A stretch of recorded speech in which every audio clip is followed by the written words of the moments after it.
Hello and welcome to Do Buy Build Go again. And today we are going to be building a new computer.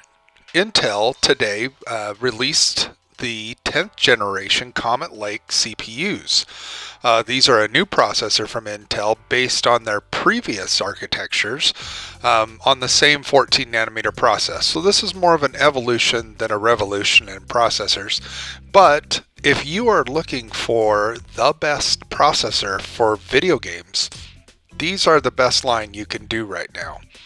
I do prefer AMD processors in general, but if your sole focus is to video game, you can't do any better. And so let's build out a system today, and let's try and keep our target price under $1,500. So when I start with building a new computer, I always look first at the base components of what controls everything in the system, and that is the motherboard. And you can start with something like this, which is a $150 Asus Z490 motherboard, because the new Intel processors have a new socket, LGA 1200. Looks very similar to the previous 1155, but does require a new motherboard for these new 10th gen processors. But something like this is fine if you are going to go with a lower end Intel processor, say the 10400. But for what we're looking for gaming, we want to put like a 10900 or a 10700 in it. And, you know, this probably, while it would be sufficient, but to overclock it or to hit some of the new features and functionality in the Intel chips, which include the new boosting mechanisms and the algorithms and the thermal boost feature, which allows the processor to boost for longer if it's maintaining a lower temperature. This might not be the best solution. It seems to have okay VRMs, the chokes, but it's not you can tell by the counts here, this just is not necessarily geared for putting out a lot of power and sustaining it. But if this gets you into that gaming system, this is an option. A step up from that I would probably even buy is an MSI MPG Z470 Gaming Plus. I actually run a Gaming Plus in the X470 on the AMD side, and it's a fantastic board. This has a 12+2 power setup. This has gigabit LAN. Doesn't have Wi-Fi, but it does have some RGB. This is not a micro ATX board, it's a regular ATX board, so it's got multiple PCI lanes for, you know, if you have a graphics card plus, you know, something else. So say a capture card, or maybe you have a high-end audio card, something like that you want to upgrade in the future, you have expandability. But if you're looking beyond that, let's say you're willing to spend just a little bit more, you can get something like the Tomahawk. The Tomahawk is a fantastic board on the AMD side, and it is the same here too. And what you get with this one is you can see you get a lot more USB ports, and you get dual Ethernet capabilities. So if you're running this thing on a local LAN, like I do in my house, Gigabit Ethernet's a plus, and I'm looking to upgrade to 2.5 gigabit soon. This supports both, so that's a real added benefit. You could even go up another step to the Gaming Edge Wi-Fi. This has 2.5 gigabit LAN, but it also has Wi-Fi 6. So let's say you're not you don't have yours hardwired. You could have you can get Wi-Fi 6, which is the latest and greatest, which is very fast Wi-Fi. You do have to have a router that supports it, but that's always a later upgrade. But the next thing here, our processor. Today they released multiple different versions of processors, but the ones that are available for sale is the Core i9-10900K, which is a 10-core, 20-thread processor. This processor right here, which is the Core i7-10700K, which is an 8-core, 16-thread, and then they also released the i5-10400, which is a 6-core, 12-thread processor. Now the difference between these is if you see this letter K at the back, what that means is that it's an unlocked processor. So that means that not only will it run at the speeds that they state here, which is 3.8 gigahertz, and I believe it then turbo boosts to 5.1, 5.2, yeah, 5.1 right here. See, so single core, the max is 5.1, and all cores of 4.7. I can also overclock this manually and have it, if the chip will allow, I could attempt to maybe do all the cores on this, or even this, or slightly higher than this. Without that K, I am set on that. And the other benefit here is that I get to have faster memory too. The 10400, it's a non-K version, and so I'm not really interested in it right now for gaming. There's much better solutions in AMD. So we're going to add this to our card as well. So now the next thing I always look at is my memory. With a new computer, I always like to get as fast a memory that seems reasonably priced. There's a lot of memory out there that's great stuff by good manufacturers, but there's also lesser known brands that provide quality memory, and G.Skill's one of those that I've used quite a bit in the past. In this case, I'm going to choose a 3600 megahertz memory because I can, since I'm getting a Z-Series motherboard and I'm also getting the K-Series chip, I can take advantage of some faster memory speeds. And right now, this thing is only $75, which is about the same price as most of the 3200 megahertz memory out there. So I feel like this is actually a really good deal for 16 megs. And if I wanted to spend a little more money, but I'm trying to keep this under $1,500, if I wanted to spend $1,600, I can get the same thing for $127, but again in a 3200 megahertz, so just slightly slower, but double the memory. I think right now, most programs you're fine with 16. You do see some benefits when you have a lot of tabs open in a web browser like I do here, or maybe say you're multitasking a lot if you have a bunch of applications open. You will see some benefits to 32 gig, but since we're building this for gaming, you're not going to see a real benefit in gaming performance between 16 and 32 gig. So I'm going to stick with 16, and we're going to call that good. All right, so let's move on. Next thing that I usually look at is the big budget ticket item. After your motherboard and processor and memory, you're going to spend the most amount of money on this. And a lot of people recommend that you spend about a third of the price of your system on a graphics card. So that would put us at about the $500 range. Well, for $500, that should be about a 2070 Super. Well, since we've been in the condition we've been in lately, 2070 Supers have gotten kind of pricey. And matter of fact, the only 2070 Super I could find near the $500 price point is this RTX 2070 Super KO. And this is a new graphics card that just came out from EVGA. It's one of their more budget ones, and it's in stock here in a couple weeks. And for $510, this is a fantastic graphics card. You get fantastic performance, offers ray tracing, but in this case, the way that I kind of spec some of these parts out, this would have put me over budget. So I'm going to pass on that, and I'm going to go with my standby, which is a Power Color Red Devil Radeon RX 5700 XT. This is probably hands down my favorite for the money, per frame rate graphics card right now. You can see I've bought this twice now. I think this is a great graphics card. It's nice and big, has fantastic cooling, amazing performance. Yes, it doesn't have ray tracing, but honestly, that's we haven't gotten to that point yet. You're not going to find these things used, but instead of $440, that's a screaming deal. Even better yet, $405 lightly used. Honestly, you can't go wrong with this graphics card, so that's what we're going to pick for our build today. And if you're dead set on the green team, I would not hesitate to spend the extra, what is this, an extra $105 for this. Again, that kind of like the RAM situation. If you got that extra $100, this will give you better performance than the 5700 XT. But again, you're going to pay for it just with that extra $100, and I would put the money somewhere else, but it may be in your priorities. This may be the better choice for you. Next, that's the other problem right now with the way things are in the world is that there is a serious shortage of power supplies. You cannot find any name brand power supplies out there without paying double, even triple what you would have paid just a couple months ago.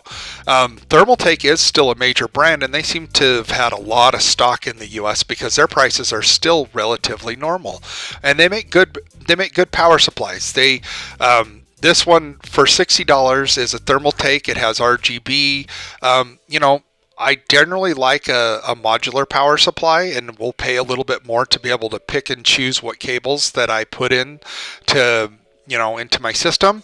But in this case, this is an example of beggars can't be choosers, and this would be more than enough. Since SLI is, not really, let's be honest, SLI is dead. SLI means you can have more than one graphics card.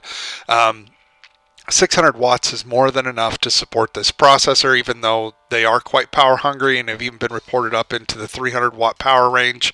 And when you divide that with the 5700 XT, you're going to be pushing this, but you are still going to be well within limits.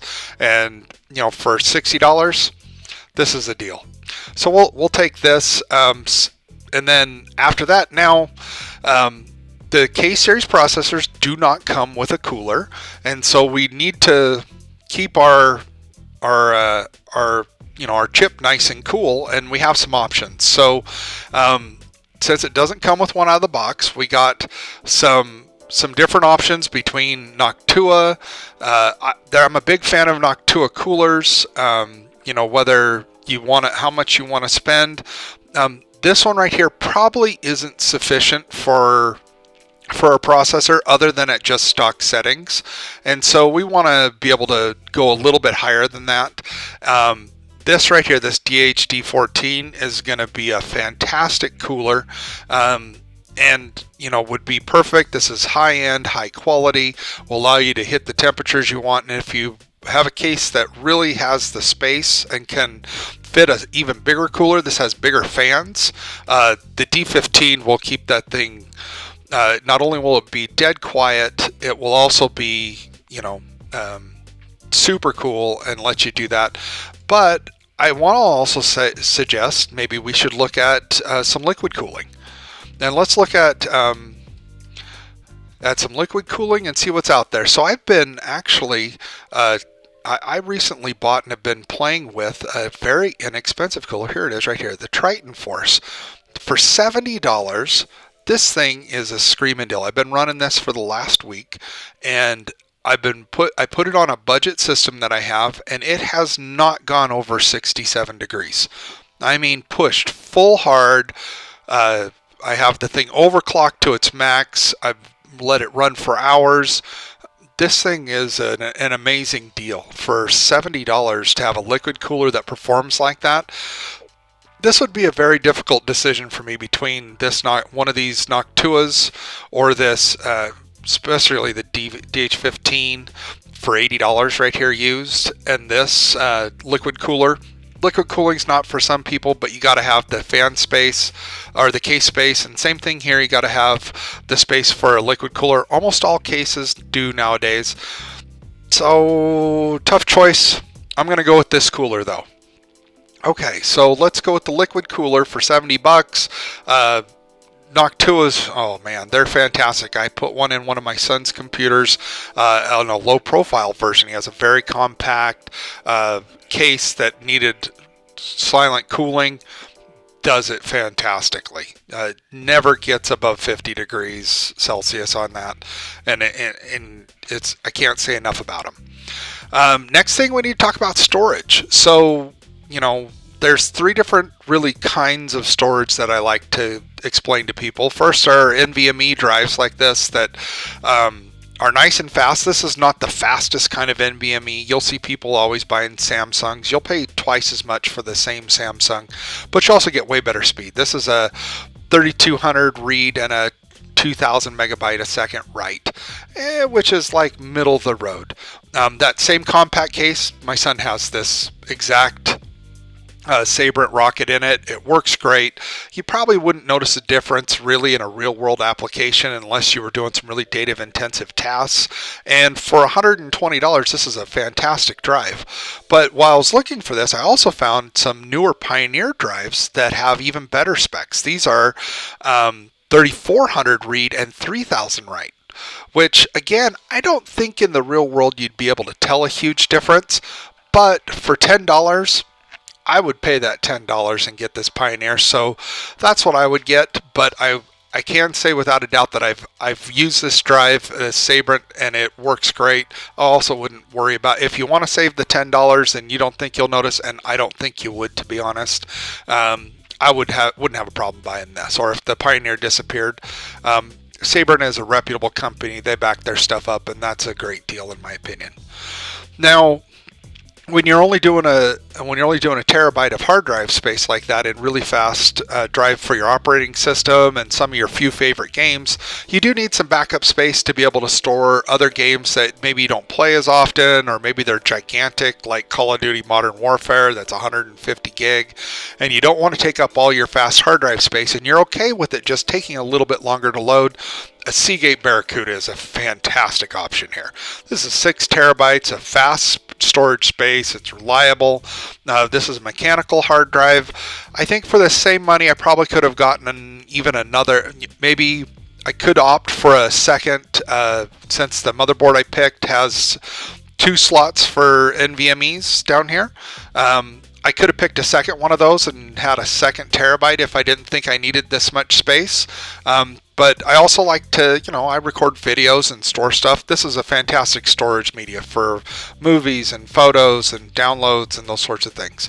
So I would take this. If you want to save a little bit of money and maybe don't need 6 terabytes, you could get 4 and save, what is that, $20? Yeah, save $20 and get a 4 terabyte. Since they don't have this is a more consumer oriented, not as high a performance, but honestly, you probably wouldn't be able to tell a huge difference when you're just running, when you're storing stuff, and certainly not when you're just storing videos and pictures and that kind of stuff. So I'm going to go with the slightly bigger one to have some extra space, but again, you could substitute any one of those drives in and be perfectly happy.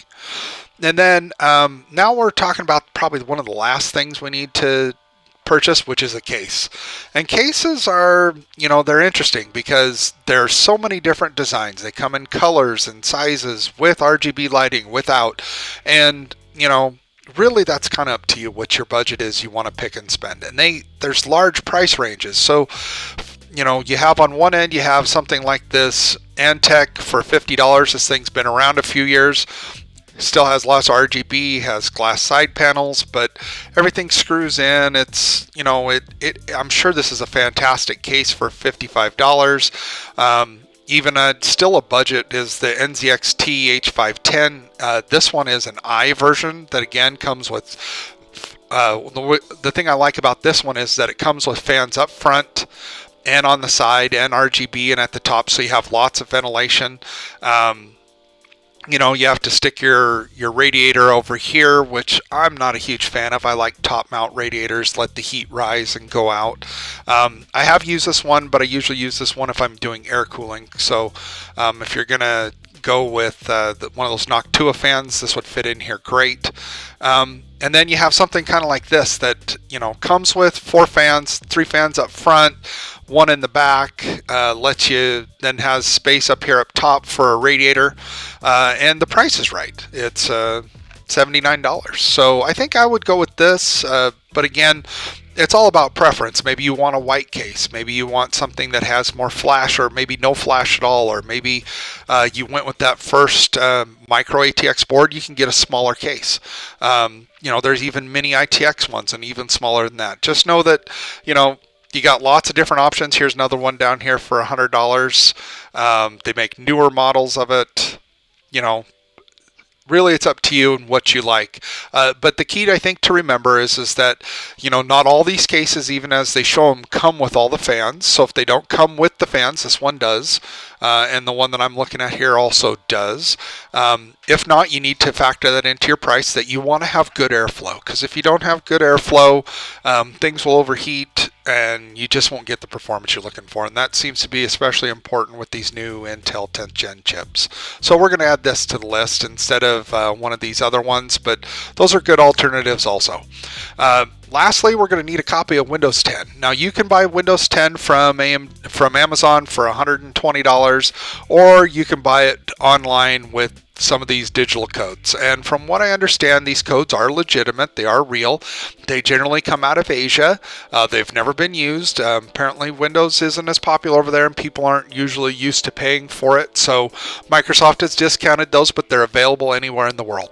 So with that being said, I am more than happy to pay $3.27 to have an activated key in Windows. You can download Windows and run it without an activation key. Microsoft does not prohibit you from doing that. It disables some features, and some of those features aren't important to people. I personally like to have it activated.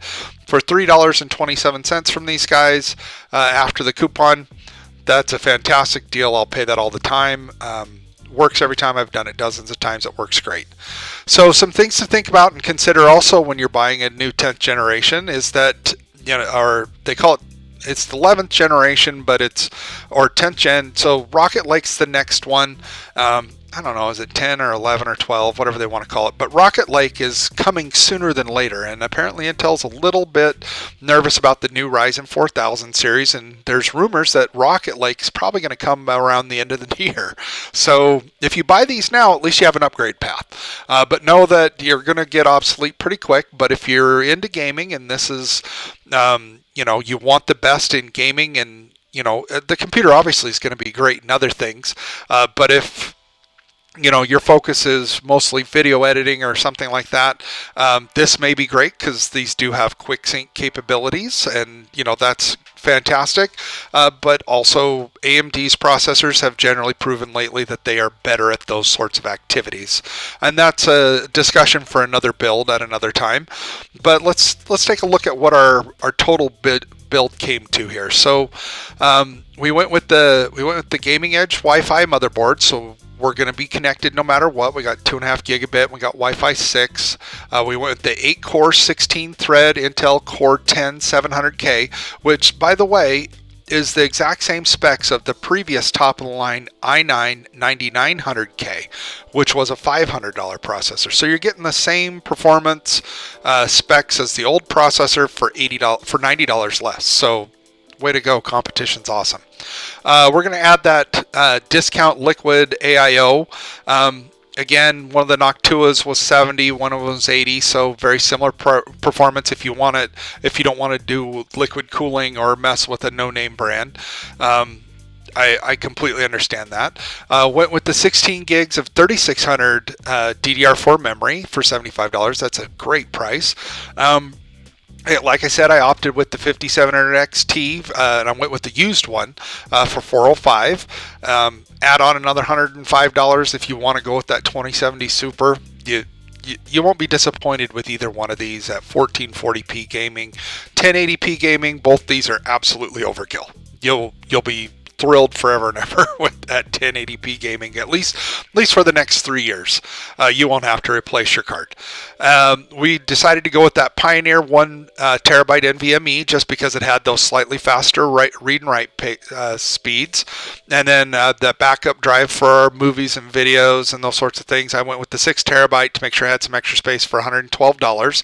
I went with kind of that middle ground case. I'm not super fond of the design, but I also don't think it's terrible either. Go with what's your preference. Right now, there's a little bit of a shortage on those. You can pick and choose, maybe look around, and we did get a copy of Windows 10 Pro for $3.27, and we came in under our $1,500 budget. So all these parts were available now. That was one of my things, is that I wanted to make sure that whatever I ordered I could get now and have sent to me and shipped to me. I also didn't factor in any tax. All these things are free shipping, but some of them do have sales tax, so that would put my cost up a little bit more, and that does vary by where you live. Obviously, I'm in the United States. Some of these things may not be available in other markets, and prices obviously may vary, and prices may change. So hopefully you like this build. As always, I hope you enjoyed this video. Please like it and subscribe if you did. Please leave me a comment down below if you would have changed anything, or maybe you've done something different, or maybe you like this build a lot. If you'd like some help or maybe some other suggestions, feel free to leave a comment and reach out to me. I do read all comments and will respond. Thank you again, and I hope you have a great day.